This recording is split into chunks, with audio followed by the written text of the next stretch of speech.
안녕하세요. 저는 두 아이를 키우는 40대 가장입니다. 늘 사연을 듣기만 하다 이렇게 처음으로 글을 써보네요. 한평생 평범하게 살아온 제게도 남들에게 말 못할 과거 하나쯤은 갖고 있거든요. 멋모르는 20대 시절 여자 하나 잘못 만나 하마터면 인생을 조질 뻔했죠. 결혼까지 생각할 정도로 사랑했는데 글쎄 예비 처가가 아주 끔찍한 비밀을 감추고 있었지 뭡니까? 도대체 무슨 비밀인지 궁금하시죠? 지금부터 천천히 썰을 풀어보겠습니다. 먼저 여자친구를 처음에 어떻게 만나게 됐는지부터 설명해야 할 것 같은데요. 당시 전 제대 후 막 복학한 대학생이었고요. 학교 생활에 적응하느라 무진장 애를 쓰고 있었어요. 군 생활하면서 굳어버린 머리 때문에 더 열심히 공부했죠. 시험 기간엔 도서관에서 날을 세운 적도 여러 번이네요. 다른 친구들은 술이다, 연애다, 놀기 바쁜데 전 내성적인 성격이라서일까요? 아니면 부모님이 엄격하셔서일까요? 옛날부터 그런 데는 별로 관심이 없었네요. 그런데 하루는 동기 중 한 놈이 미팅 인원이 펑크가 났다면서 제게 땜빵을 해달라는 거예요. 하도 졸라대서 어쩔 수 없이 나갔는데 그곳에서 전 운명의 상대를 만나고 말았습니다.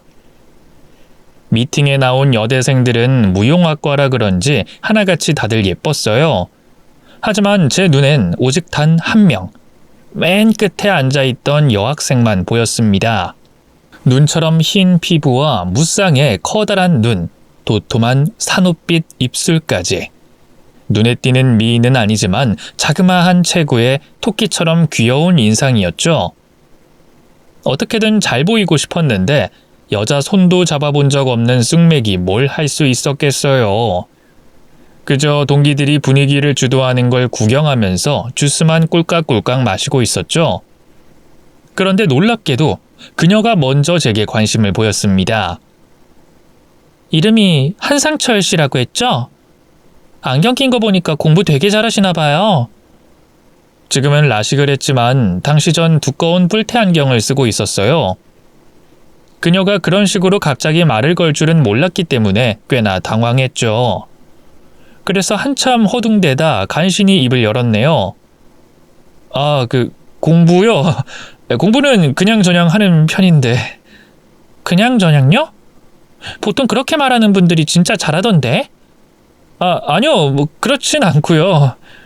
딱 묻는 말에만 어물어물 답하는 제가 답답했던 걸까요? 옆에서 지켜보던 동기 한 놈이 갑자기 불쑥 대화에 끼어들었어요. 아니긴 뭐가 아냐 임마. 미영씨가 사람 보는 눈이 있네. 상철이 이 자식 우리 과 1등이에요.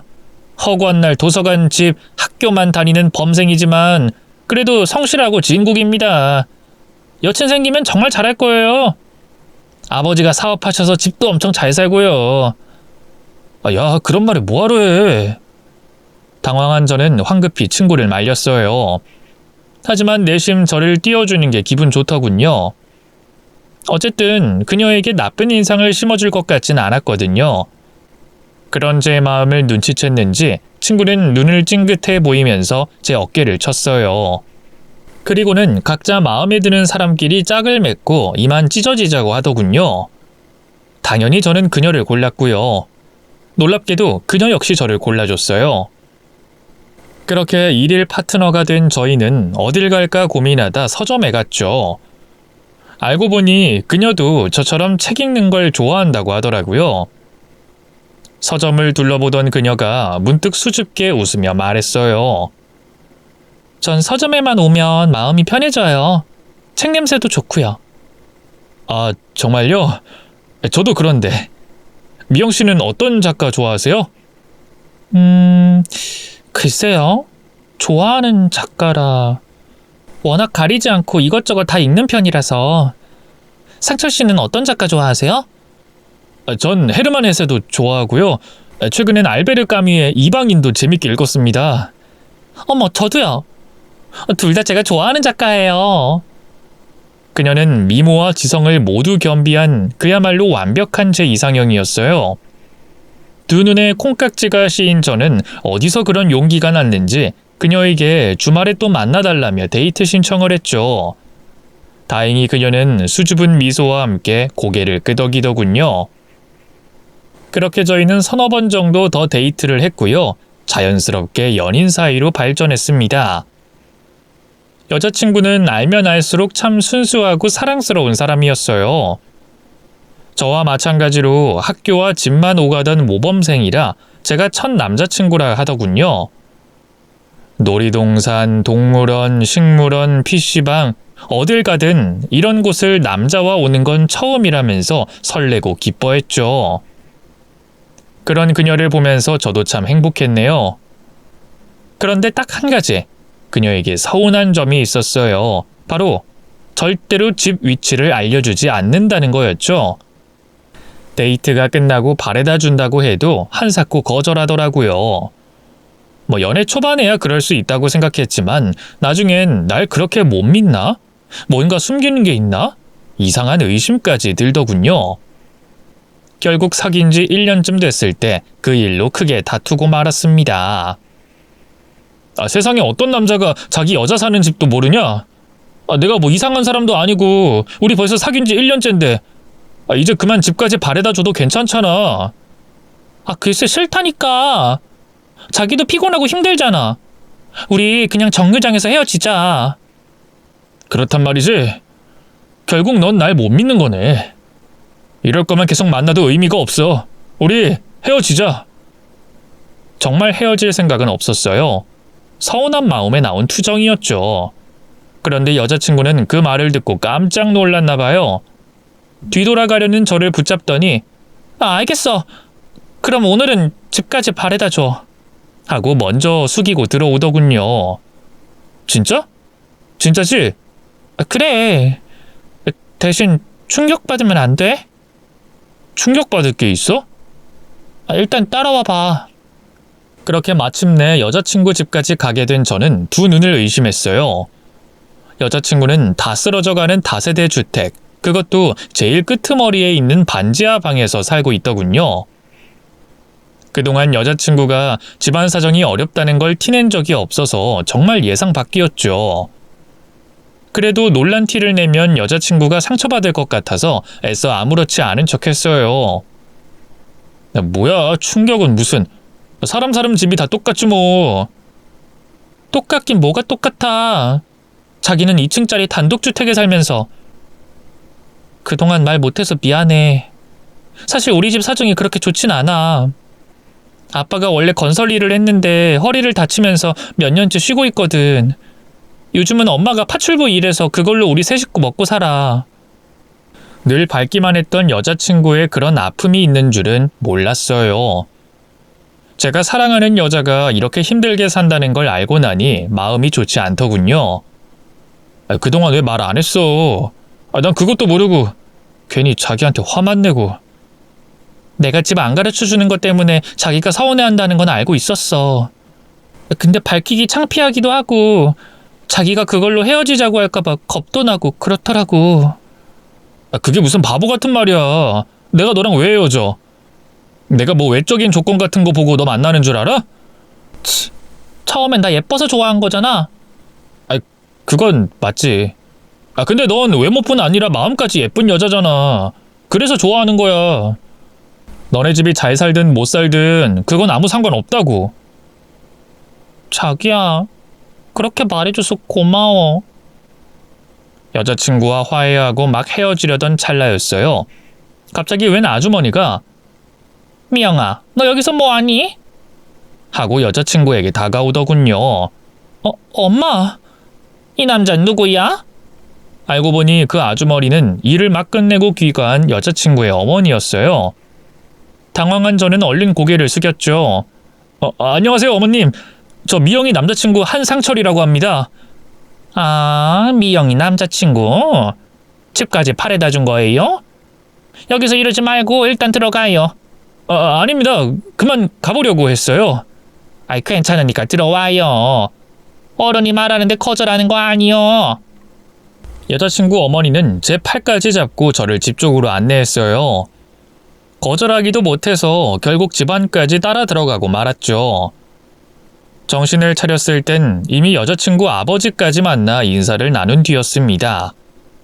다행히 아버님도 제게 호의적이었어요. 그래, 땡땡 대학 다닌다고? 거기 완전 공부 잘하는 학교잖아. 아닙니다. 잘하긴요. 아니긴, 딱 보니까 공부 잘하게 생겼는데. 그래, 아버진 뭐 하시나? 미영이 말로는 무슨 사업하신다며? 네, 작은 무역회사 하나 운영하고 계십니다. 그래? 아유, 대단하시네. 대단하긴요. 여보, 곤란해 하잖아요. 호구조사 그만하고 얼른 밥부터 먹어요. 그래, 밥 먹어야지. 자네도 이리 와 같이 먹게. 졸지에 저는 처음 방문한 여자친구네 집에서 밥까지 먹게 됐어요. 너무 불편해서 밥이 입으로 들어가는지 코로 들어가는지도 모르겠더라고요.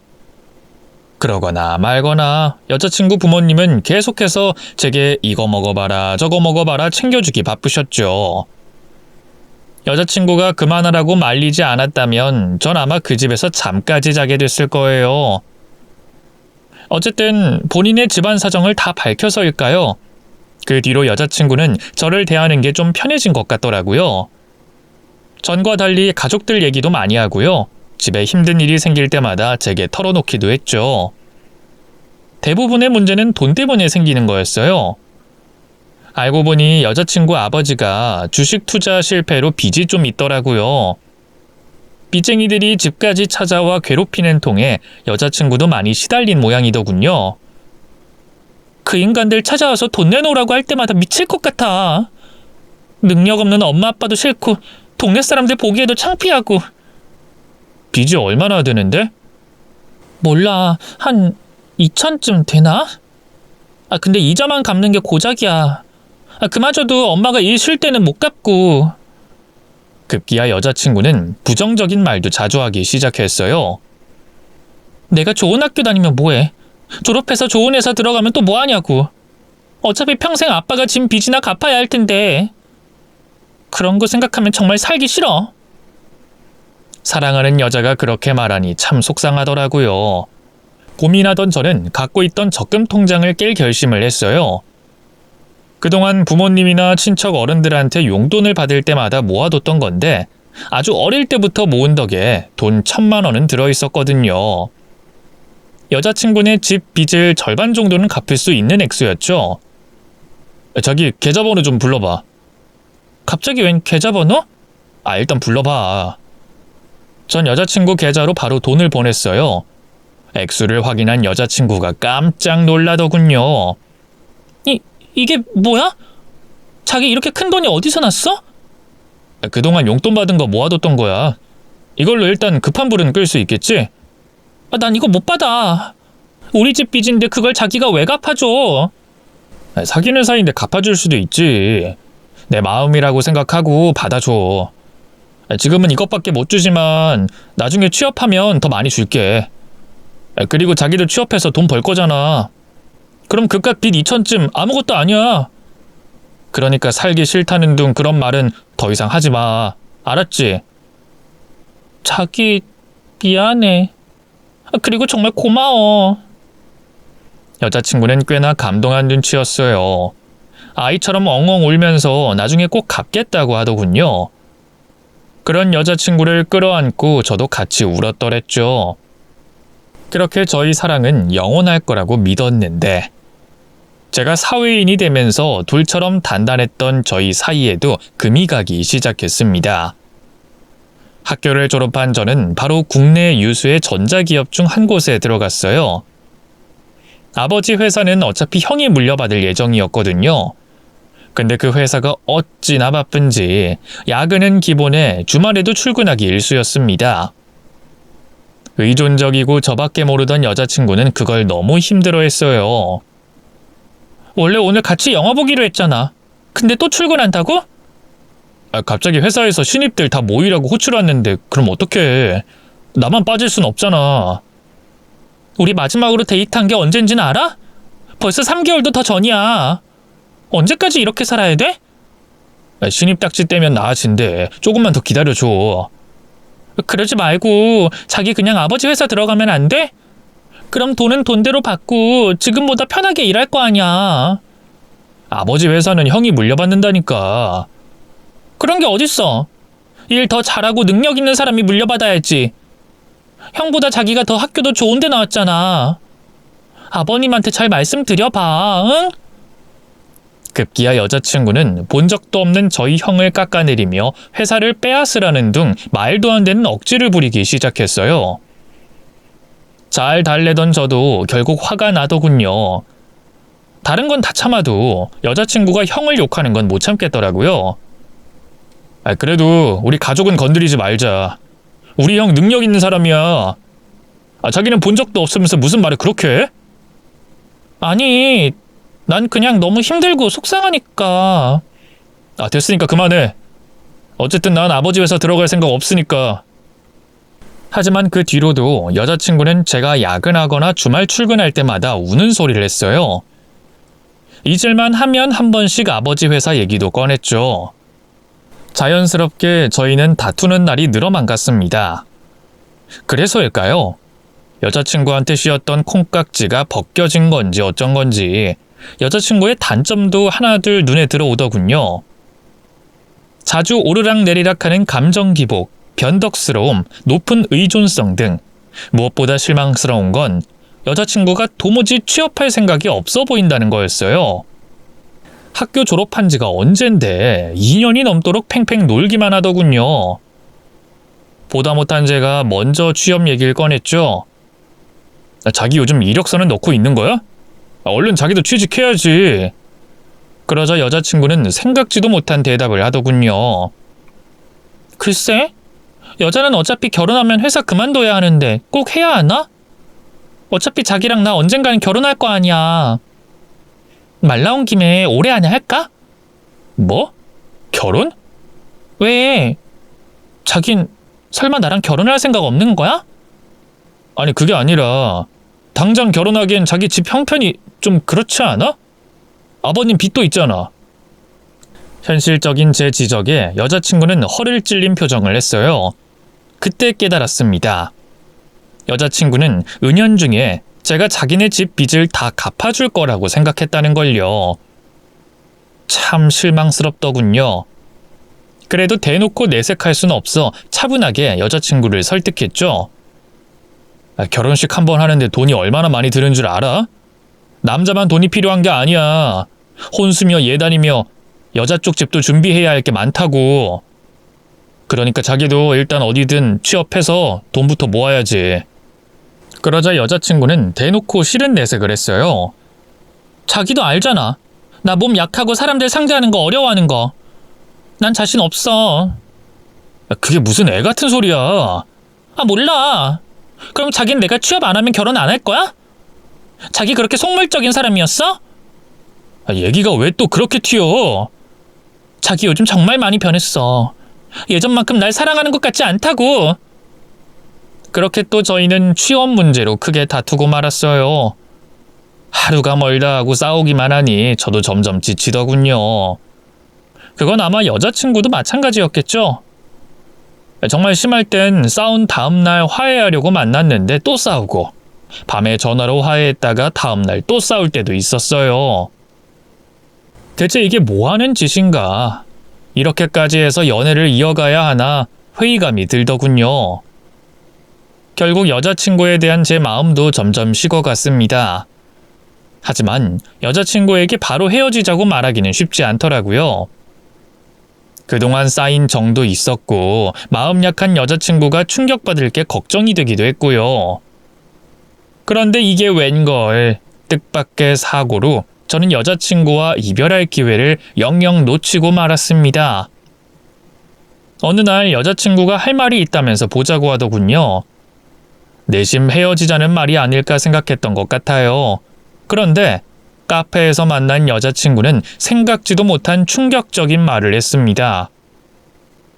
뭐라고 말해야 할지 모르겠는데 나 임신했어 자기야.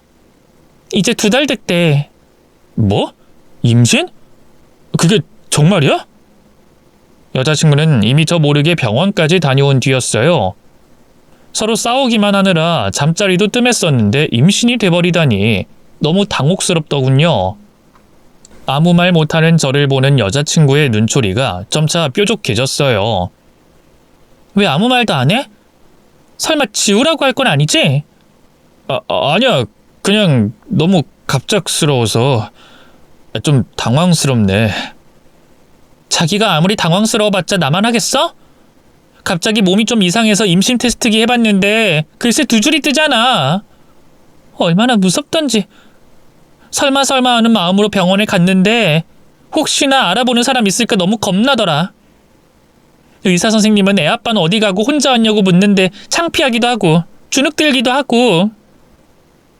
말하다 서름이 복받쳤는지 여자친구는 갑자기 왕 울음을 터뜨렸어요. 순간 제가 너무 쓰레기가 된 것 같은 기분에 죄책감이 들더군요. 얼른 여자친구 옆자리로 다가가 달래주며 입을 열었죠. 미안해 자기야, 울지 마. 내가 자기 마음을 너무 생각 못했다. 그동안 혼자 마음고생 심했지? 이제 아무 걱정하지 마. 내가 책임질게. 정말? 그럼 당연하지. 우리 애기잖아. 내가 변변한 직장이 없는 것도 아니고 나이가 어린 것도 아닌데 당장 양가 부모님 찾아뵙고 이 소식 알린 다음에 결혼 날짜부터 잡아보자. 제 말에 그제야 여자친구는 눈물을 그치고 환하게 미소 지었어요. 그리고 제 손을 끌어올려 자기 배 위에 올리더군요. 여기 우리 애기가 있다니 너무 신기하지 않아? 빨리 나왔으면 좋겠다. 참 이상하죠? 여자친구의 배를 쓰다듬는 순간 갑자기 막중한 책임감이 들더군요. 무슨 일이 있어도 제가 여자친구와 이 뱃속의 아기를 지켜야 할 것 같았죠. 저희는 바로 양가 부모님께 임신 소식부터 알렸어요. 저희 부모님은 그야말로 난리가 났죠. 어머니는 말씀드리자마자 바로 혼절하셨고요. 아버지는 엄청 화를 내셨습니다. 그래도 두 분 다 경우 있는 분들이라 차마 지우란 말씀은 못 하시더라고요. 그저 빨리 식장부터 알아보라고 하더군요. 참 감사하면서도 죄송했습니다. 여자친구네 부모님 반응은 그나마 유했어요. 예비 장인어른이 자네는 어떻게 시집도 안 간 처녀를 임신부터 시키나? 이럴 거였으면 대학 졸업하자마자 바로 결혼부터 했어야지. 하고 화를 내긴 했지만 그래도 기왕 애까지 생긴 거 잘 살라고 하더군요. 한 대 맞을 각오까지 했었기에 속으로 얼마나 안심했는지 몰라요. 그런데 이게 웬걸. 결혼식을 언제 어떻게 할 건지 얘기를 나누던 중 갑자기 장모님이 뜻밖의 제안을 했습니다. 근데 우리 미영이 이제 애도 생겼겠다. 태교도 잘해야 하는데 이런 집구석에서 뭐가 될지 모르겠어. 에이 장모님도? 이 집이 어때서요? 아니 그런 이빨린 말을 하자는 게 아니라 나는 유식하게 돌려 말할 줄 모르니까 그냥 대놓고 물어보겠네. 자네 신혼집은 어떻게 할 셈인가? 사돈댁에서 도움을 좀 주시겠지? 여자친구가 원하는 예식장이 인기가 많아서 결혼 날짜까지는 아직 넉 달도 더 남아 있었거든요. 근데 갑작스럽게 집 얘기를 꺼내니 좀 당황스러웠어요. 하지만 딸 가진 부모 입장에서 그럴 수도 있겠다 싶어 얼른 입을 열었습니다. 네. 그 아버지가 투자 목적으로 사둔 아파트가 하나 있는데요. 거기 들어가서 살기로 했습니다. 미영이도 좋다고 했고요. 그래? 아파트? 그럼 아예 지금부터 들어가 살면 어때? 네? 지금부터요? 그래. 이 집 좀 봐. 곰팡이 그득그득하지. 비 오면 물 새지. 도저히 임산부가 있을 곳이 못 된다니까. 이참에 미영이 미리 들어가서 살라고 하면 되겠네. 미영이 아버지랑 나도 어차피 애 수발 들어야 하니까 당분간 좀 같이 지내고. 예비 장모님의 갑작스러운 제안에 뭐라고 대답해야 할지 모르겠더라고요. 그래서 도와달라는 뜻으로 여자친구를 슬쩍 바라봤죠. 하지만 웬걸 여자친구는 오히려 잘 됐다는 듯이 손뼉을 치더군요. 그래, 어차피 이 집도 곧 계약 만료잖아. 이놈의 반지 합방 지긋지긋했는데 잘 됐다. 난 우리 축복이 뱃속에 있을 때부터 좋은 집에서 살게 해주고 싶어. 자기도 같은 마음이지. 그야 그렇지. 근데 거기 아직 세입자 계약 기간이 안 끝났을 텐데. 나가라고 하면 되지 뭐. 집주인이 갑이잖아. 아무리 그래도 그건 좀... 제가 망설이자 여자친구의 안색이 굳어졌어요. 그건 좀 뭐? 설마 자기 새끼까지 뵌 여자친구보다 그 얼굴도 모르는 세입자가 더 중요하다는 건 아니지? 뭔 또 말을 그렇게 해. 알겠어. 아버지한테 잘 말씀드려 볼게. 여자친구는 임신한 뒤로 안 그래도 심했던 감정 기복이 더 오르락내리락 하는 편이었어요. 여자친구 부모님까지 지켜보고 계신데 괜히 싸우고 싶지 않아 알겠다고 했습니다. 다행히 아버지는 흔쾌히 그렇게 하라고 하시더군요. 전 세입자를 이사 비용과 복비를 주고 내보낸 건 물론이고요. 텅 빈 집에 바로 가전이며 가구까지 전부 최고급으로 채워주셨죠.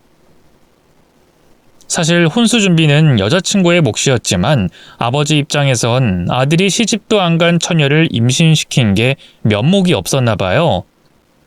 여자친구에게 부담 갖지 말고 그냥 필요한 게 있으면 다 말하라고 하더군요. 덕분에 여자친구는 말 그대로 몸만 들고 신혼집에 들어왔어요. 물론 예비 장인 장모님도 함께였죠.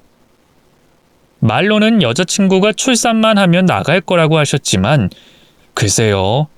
집도 절도 없는 분들이라 이대로 어영부영 합가하게 되는 건 아닌지 솔직히 좀 겁이 나더군요. 며느리 시집살이보다야 낫겠지만 처가살이도 썩 편한 건 아니니까요. 게다가 함께 살다 보니 자연스럽게 두 분의 생활비까지 제가 부담하게 됐어요. 장을 보러 가든 음식을 시켜 먹든 제 카드로 긁게 됐으니까요.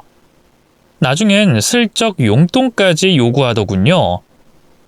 여자친구 아버지는 막말로 자네가 처녀인 우리 딸 꼬셔서 임신시키지 않았나? 요즘 내가 동네 창피에 나다닐 수가 없다니까. 친구놈들도 다 자네 욕하기 바쁘고.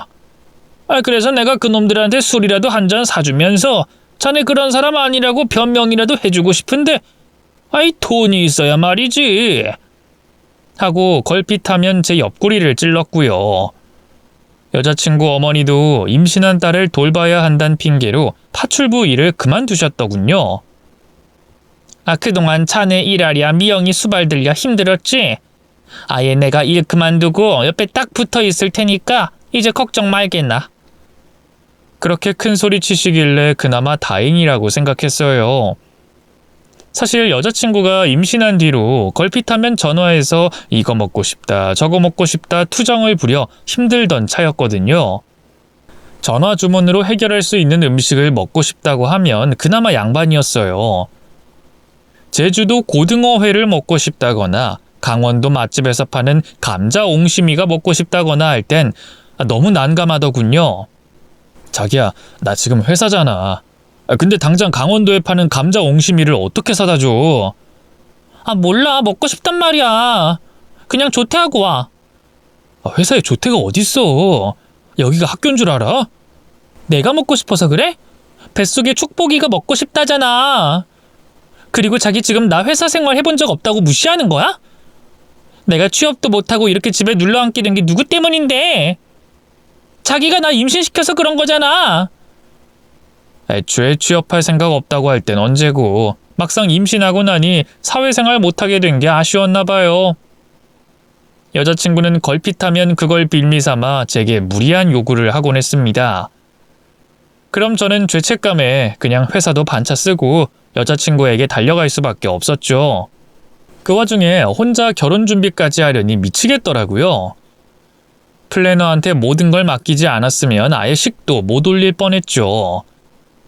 그래도 이제 예비 장모님이 잘 돌봐주겠다 약속했으니 한시름 놓겠지 했는데 그건 제 큰 오산이었습니다. 어머님은 여자친구 옆에 찰싹 붙어있긴커녕 개모임 친구들과 놀러 다니기만 하더군요. 결국 여자친구 수발은 여전히 제가 다 들어야 했죠. 회사에서 제 사정을 알고 많이 배려해준 게 그나마 다행이라면 다행이랄까요. 그러던 어느 날이었어요. 결혼식을 한 달 앞두고 한창 여름 햇볕이 뜨거울 때였는데요.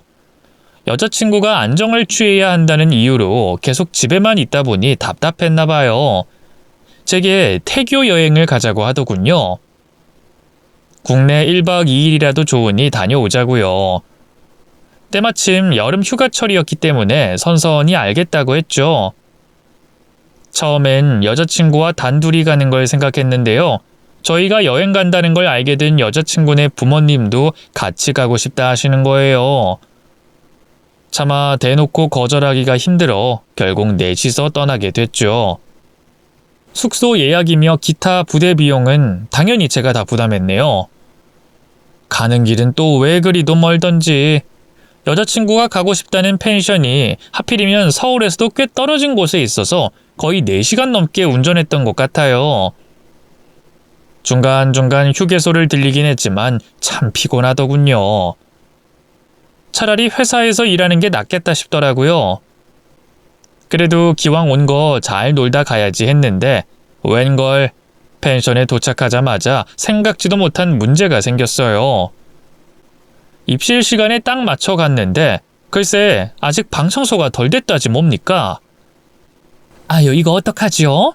앞에 손님이 체크아웃을 늦게 하는 바람에 조금만 더 기다려 주시겠어요? 금방 청소 끝내고 안내해 드릴게요. 그래도 여자 사장님이 어쩔 줄 몰라 하며 거듭 사과했기 때문에 그렇게까지 화가 나진 않았어요. 뭐 성수기라 충분히 일어날 수 있는 해프닝이었으니까요. 하지만 여자친구의 입장은 달랐습니다. 가뜩이나 장시간 이동으로 지쳐있던 여자친구는 사장님 말을 듣자마자 왈칵 성을 내더군요. 아니 사장님, 분명 3시 입실이라고 문자로 안내까지 해주셨잖아요. 근데 갑자기 이러시는 법이 어딨어요?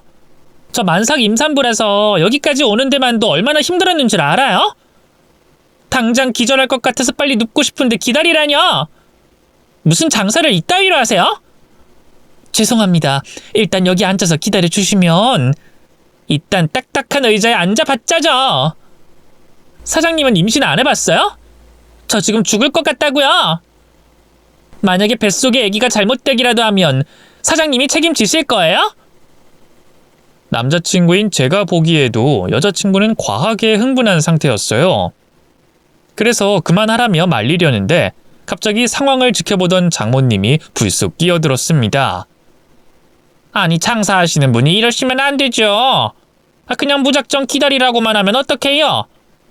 다른 방을 내주든 뭔가 대책이 있어야지. 저희 이미 방에 들어가고도 남았을 시간인데 지금 사장님 때문에 손해보고 있는 거잖아요.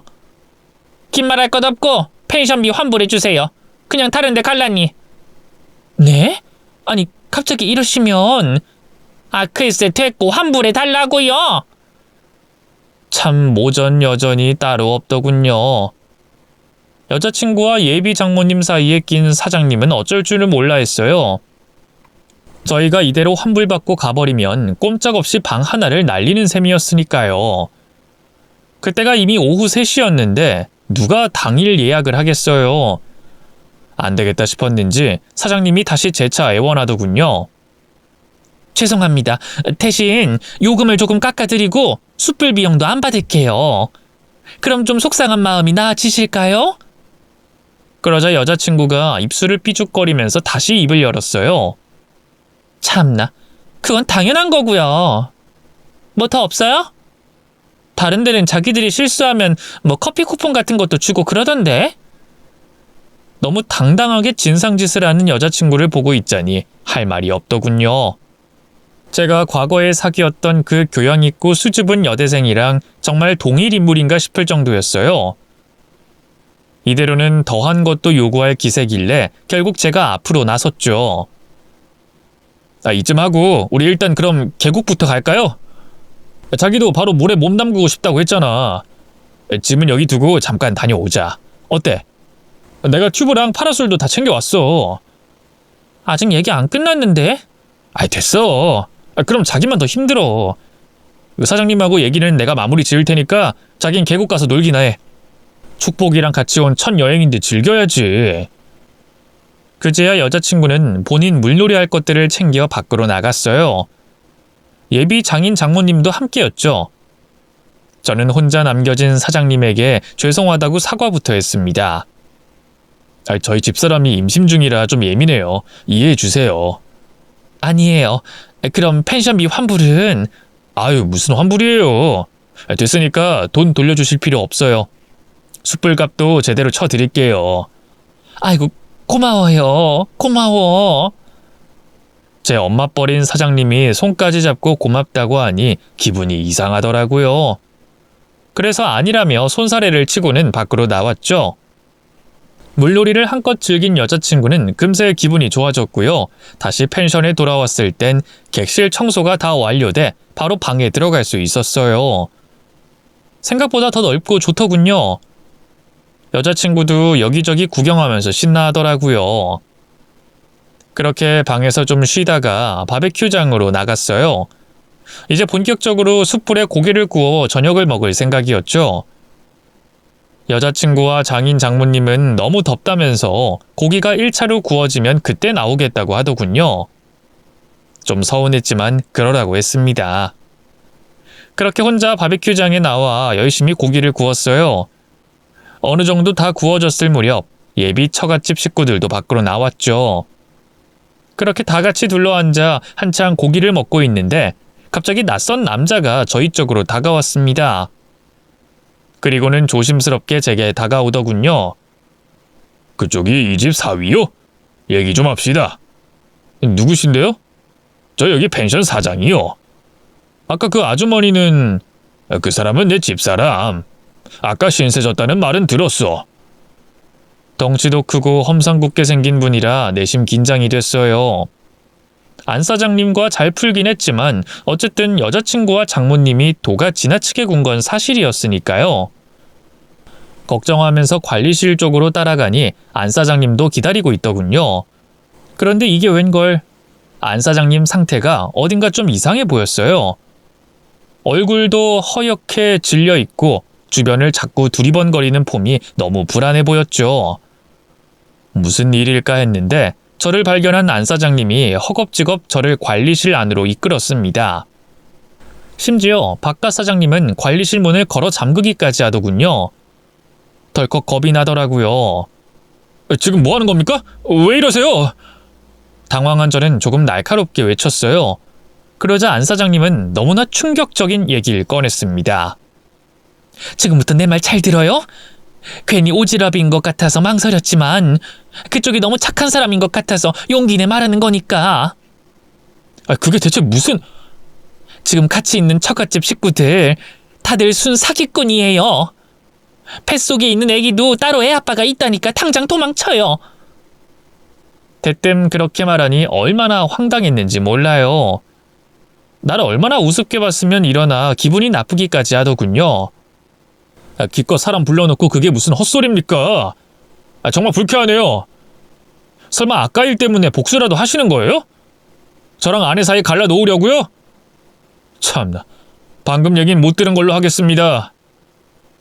전 안 사장님을 밀치고 그냥 밖으로 나가려고 했어요.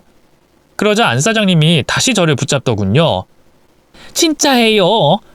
내가 아까 미안한 마음에 음료수라도 주려고 갖고 갔는데 문이 열려있지 뭐예요. 그쪽은 바베큐 준비 때문인지 뭔지 안 보이고 처갓집 식구들밖에 없었는데 그 사람들이 나누는 얘기를 들었어요. 애기 아빠는 따로 있는데 구제불능 양아치라서 그쪽 애라고 속인 거래요. 그 아가씨 부모들도 다 알고 있는 눈치였어요. 절대 들키면 안 된다고. 뽑아먹을 수 있을 때까지 뽑아먹어야 한다고 신신당부하더라고요. 제가 끝까지 믿지 못하자 안 되겠다 싶었는지 펜션 사장님이 제게 무언가를 내밀었어요. 바로 휴대전화였죠. 내가 혹시 몰라서 듣다가 녹음도 했거든요. 음질이 나쁘긴 한데 대화 내용이 들리긴 해요. 한번 들어봐요. 내 말이 맞나 틀리나? 망설이다 떨리는 손으로 핸드폰을 받아 들었어요. 그리고 녹음 재생 버튼을 눌렀죠. 그러자 기다렸다는 듯이 여자친구의 목소리가 나오더군요. 걔도 참 바보 같지 않아? 지랑 나랑 잠자리 한 적도 별로 없는데 임신했다고 덥석 지혜라고 믿다니. 어떨 때 보면 참 바보 같다니까? 그러자 장모님이 맞장구를 치더군요. 그러니까 말이다. 순진에 빠져선 이 험한 세상 어찌 헤쳐가려고 그러는지. 뭐 잘 됐지. 덕분에 뱃속에 애기도 나도 그리고 엄마 아빠까지도 앞으로 평생 호강할 거 아니야. 그 집 재산만 몇십억이야. 그걸 나중에 다 우리 축복이가 갖게 되는 거라고. 깔깔대는 여자친구의 목소리에 온몸이 덜덜 떨리기 시작했어요. 하지만 충격적인 얘긴 아직 끝나지 않았습니다. 이번엔 장인어른이었죠. 뱃속에 애가 그 집 재산 물려받을 때까지 안 걸린다는 보장이 있어. 얼굴 하나도 안 닮은 거야 뭐 어떻게든 넘기면 된다지만 혹시라도 혈액형이 안 맞거나 하면 바로 끝이야. 들킬 수도 있다고. 그러니까 미영이 넌 결혼하면 바로 네 남편 보험부터 잔뜩 들어놔. 알았어? 뭐야? 아빠 여차하면 죽이자는 거야? 뭐 진실 알게 되면 그 수밖에 더 있어. 안 그럼 그 집 재산 코앞에서 놓칠 수도 있다고. 맘 독하게 먹어야 돼. 녹음 파일은 거기서 끝이었어요. 너무 큰 충격 때문인지 시야가 뿌옇게 흐려지면서 다리에 힘이 풀리더군요. 제가 그대로 바닥에 주저앉으려 하자 놀란 바깥 사장님이 저를 부축했어요. 충격이 크겠지만 정신 똑바로 차려요. 이게 정말 진짜입니까? 이 녹취 파일 음성 변조한 거거나. 참나. 아직도 그런 소리를 해요? 우리가 못하러 생판 남인 그쪽한테 그런 사기를 치겠소. 바깥 사장님의 말은 사실이었어요. 이분들이 굳이 위험을 감수하고 제게 진실을 알려준 건 오직 선의 때문이었죠. 저는 뒤늦게 펜션 사장님 내외에게 꾸벅 고개를 숙였습니다. 알려주셔서 감사합니다. 제가 지금 너무 충격을 받아서. 차마 뒷말을 잊지 못하는 저를 안 사장님이 안쓰러운 눈길로 보더군요. 이해해요. 얼마나 놀랐겠어요. 이 녹음 파일 보내줄까요? 나중에 혹시라도 필요할 수 있잖아요. 감사합니다. 그 사람들한테 우리가 알려줬다는 건 비밀로 해줬으면 해요. 당연하죠. 걱정 마세요. 저는 녹음 파일을 넘겨받은 뒤 관리실 밖으로 나왔어요. 바베큐장으로 가니 여자친구와 예비 장인 장모님은 이미 거진 식사를 다 마친 뒤였어요. 저는 별로 먹지도 못했는데 이미 전부 거덜을 낸 뒤더군요. 그런데도 여자친구는 저를 보자마자 투정부터 부리기 바빴어요. 자기 고기 굽다 갑자기 어디 가버린 거야. 결국 우리 아빠가 다 구웠잖아. 그 모습을 보니 새삼 여자친구가 저를 얼마나 막대해 왔는지가 느껴지더라고요. 이건 예비 남편 취급이 아니라 숫제 머슴 취급이었죠. 제가 아무 말도 안 하자 여자친구는 재차 입을 열었어요. 뭐야? 왜 대답 안 해? 담배 피고 왔어? 근데 여기 너무 덥다. 아이스크림 먹고 싶은데. 오는 길에 마트 있던데 좀 사다 줄래? 어쩜 저렇게 뻔뻔할 수가 있는지 더는 참을 수가 없더군요. 전 여자친구에게 다가가 그대로 뺨을 후려쳤습니다. 여자친구는 물론 옆에 있던 장인 장모님까지 경악했죠. 자기 지금 날 때린 거야?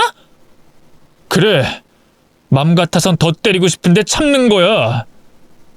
뭐야? 지금 아이스크림 좀 사오라고 했다고 날 때려? 뱃속에 있는 축복이가 이걸 어떻게 받아들일 것 같아? 그게 뭐? 내 자식도 아닌데 알게 뭐야? 제 말에 여자친구가 입을 떡 벌렸어요. 자기 지금 뭐라고 했어? 무슨... 아니 어떻게 그런 말을 할 수가 있어? 지금 내가 뭐 다른 놈이랑 붙어먹기라도 했다는 거야 뭐야? 네 입으로 아주 슬슬 부네. 너 다른 놈이랑 붙어먹고 임신한 다음 나 호구 잡은 거 맞잖아. 확신에 찬 제 말에 여자친구의 안색이 하얗게 질렸어요. 하지만 그것도 잠시. 아내는 두 눈을 날카롭게 치켜드며 바락바락 성을 내더군요. 아니 어떻게 그런 더러운 의심을 할 수 있어? 이제 와서 책임지기 싫으니까 꼬리 자르기 하는 거야 뭐야? 자기 그런 남자인 줄 몰랐는데 정말 실망이야. 실망? 실망은 내가 했지. 어떻게 날 그렇게 속일 수 있어? 차라리 솔직하게 말하지. 그랬다면 용서해 줄 수도 있었을 텐데. 그게 무슨 말이야? 갑자기 어디서 이상한 말을 듣고 와서 말도 안 되는 헛소리를 하는 거냐고?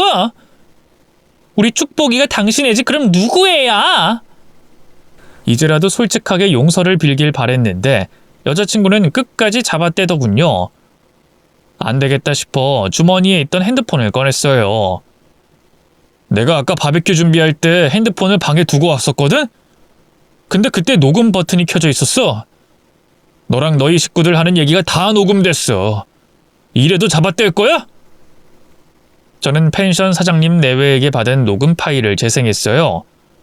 적나라하게 증거로 남은 자신들의 대화를 들은 여자친구와 처갓집 식구들이 어쩔 줄 몰라 하더군요. 제일 먼저 앞으로 나선 건 장모님이었어요. 아니 한서방, 이건... 누가 한서방입니까? 제가 왜 한서방이에요? 뱃속의 애가 내 애도 아닌데 제가 설마 아직도 그쪽 딸이랑 결혼할 것 같아요? 아이고 한서방, 그게 무슨 소린가? 미영이가 처음부터 자네를 작정하고 속인 건 아니었어. 내가 시킨 거네. 그러자 가만히 지켜보고 있던 사돈어른도 황급히 고개를 끄덕이더군요. 아이 맞네. 미영이가 만났던 놈, 아니 그 만났던 놈도 아니야. 그냥 술 먹고 하룻밤 실수했는데 덜컥 임신이 됐지 뭔가. 근데 그 놈은 너무 쓰레기라 차마 내 딸을 줄 수가 없었어. 미영이도 사랑하는 건 그 놈이 아니라 한서방이라고 했고, 그래서 내가 그러면 안 되는 거 알면서도 거짓말하라고 시켰네. 부부 둘이서 어찌나 딸을 감싸고 돌던지 정말 눈물겨운 모성애와 부성애더군요. 아니 돈에 대한 집착이라고 해야 할까요? 저와 저희 집에 빨대 꽂고 평생 놀고 먹을 생각을 하던 분들이었으니까요. 가만히 서서 냉소만 짓고 있는데 넋 나가 있던 여자친구가 허겁지겁 달려와 애원하기 시작했습니다. 자기야, 내가 정말 잘못했어. 우리 부모님이 그렇게 얘기할 때 내가 뭐라고 했어야 하는데. 근데 나 정말 자기 놓치고 싶지 않았어. 그런 여자가 다른 놈이랑 붙어먹고 임신을 해? 딱 하룻밤 실수했어. 그쯤에 자긴 일도 너무 바쁘고 자꾸 만나면 싸우기만 하고. 나도 눈치가 있는데 다 알았어. 자기가 나랑 헤어지고 싶어하는 거. 근데 난 자기를 너무 사랑해서 그럴 수가 없었어. 그래서 그만. 미안해. 제발 한 번만 용서해주라. 뱃속의 애는 당장 지울게. 응? 선뜻 뱃속의 애까지 포기하겠다는 말을 하니 기가 막히더군요. 뭐 이런 여자가 다 있을까 싶었어요.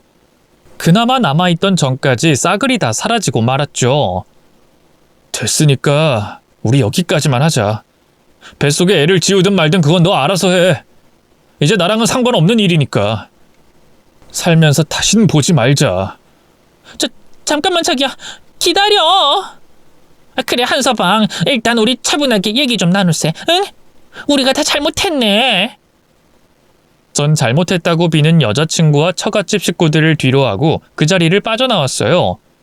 그리고 주차장에 있던 차를 몰고 혼자 서울로 올라와 버렸죠. 아파트에 있던 그 짐승만도 못한 인간들의 짐도 죄다 빼버렸고요. 비밀번호도 바꿔버렸습니다.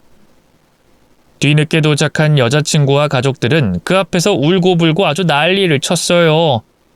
급기야 여자친구는 이러다 나 유산하면 자기가 책임질 거야? 책임질 거냐고? 어떻게 나한테 이럴 수 있어? 내가 아무리 자기를 속였어도 어떻게 나한테 이렇게 매몰차게 굴 수가 있냐고? 자기 정말 너무한 거 아니야? 나 사랑하긴 했어? 하면서 마구 화를 내더군요. 참 양심도 없지. 더는 들어줄 수가 없어서 문을 열고 밖으로 나갔어요.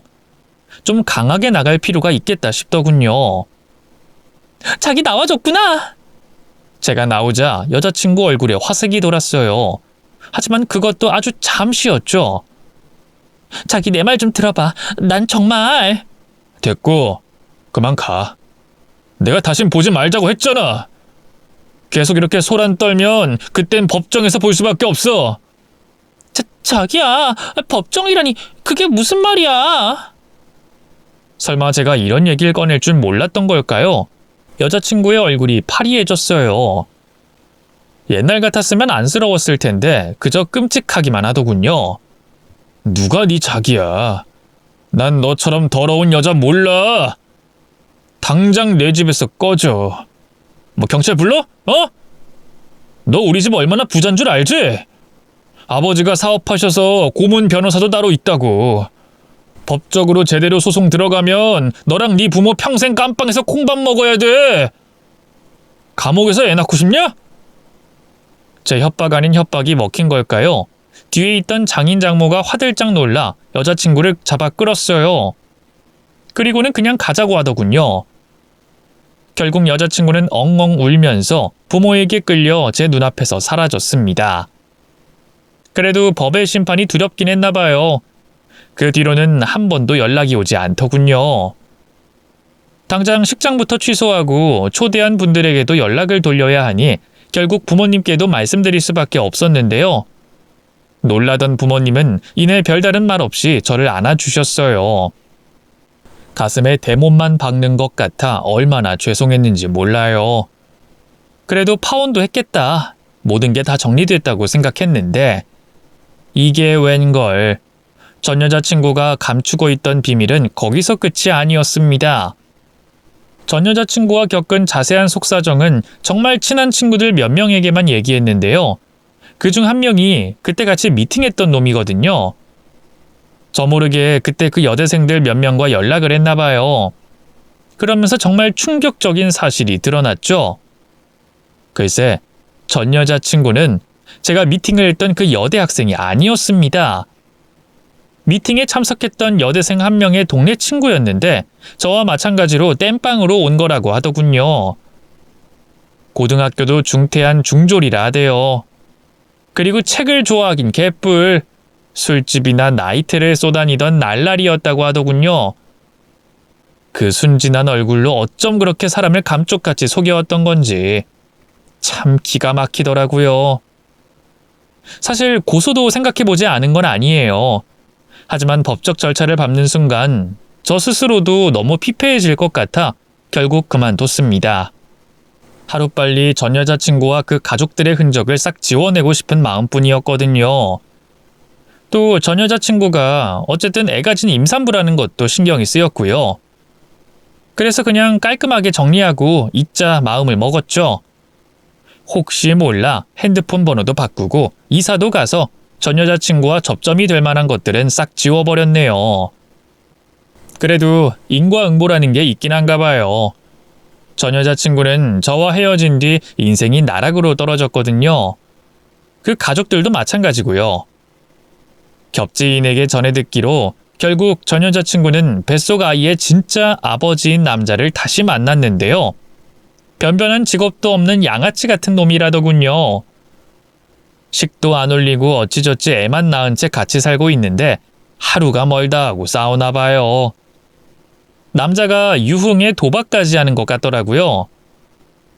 전 여자친구 부모님은 그 꼴 보기 싫다고 시골로 내려갔는데요. 글쎄 거기서 귀촌 사기를 당했다지 뭡니까.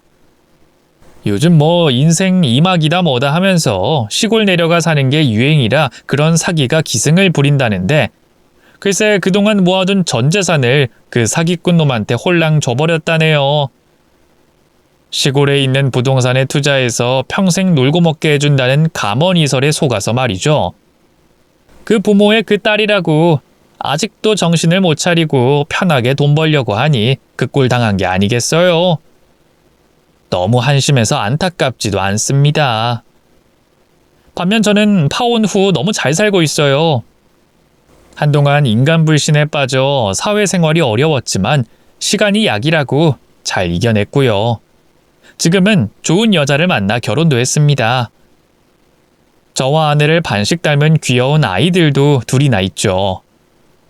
큰딸은 이제 초등학생이고 둘째 아들은 아직 유치원에 다니는데요. 정말 얼마나 귀여운지 몰라요. 애들 키우는 재미에 시간 가는 줄 모르겠는 요즘입니다. 과거에 그런 아픔을 겪었기에 지금의 행복이 더 소중하게 느껴지는 것 같아요. 여러분도 지금 곁에 있는 가족들과 늘 행복하시길 바랍니다. 긴 얘기 들어주셔서 감사합니다. 모두 건강하세요.